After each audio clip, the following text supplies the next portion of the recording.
In what can be seen as a potentially simple horror movie, or horror-esque movie, a young man finds himself hesitant to befriend a new girl, and it seems like he should have followed his instincts. So, to set the scene, it's 1976, and we're in Huntsville, Alabama, and a young lady named Abigail and her mother Eve have recently moved from California to what looks like a very rural area.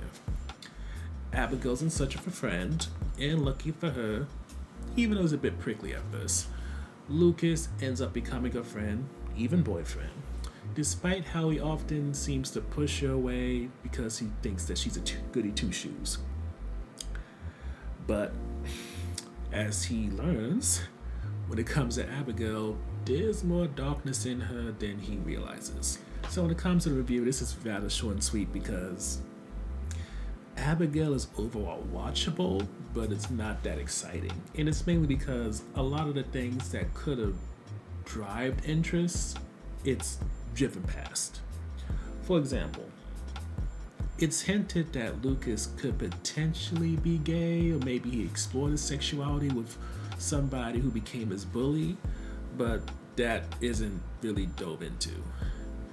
The same could also be said regarding why Lucas's dad left, for while it's pushed this idea that maybe Lucas's mom is a little bit too flirty and maybe cheated on the dad, it isn't necessarily clear.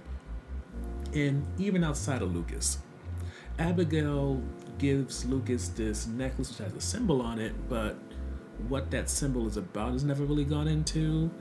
And it just seems like anything that could trigger some type of intrigue is completely sidestepped to the point where, yes, you can get into the horror movie aspects of people dying, cuss words flying, and things like that, but there's nothing really special here to stand out.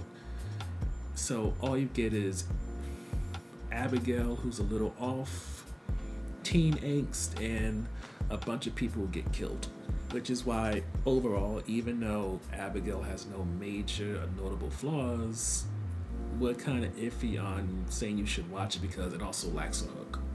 The story and characters don't go as far as needed, the violence is tame compared to its peers, and the villain, or villains depending how you look at it, they don't have the kind of oomph to get you excited or even scared.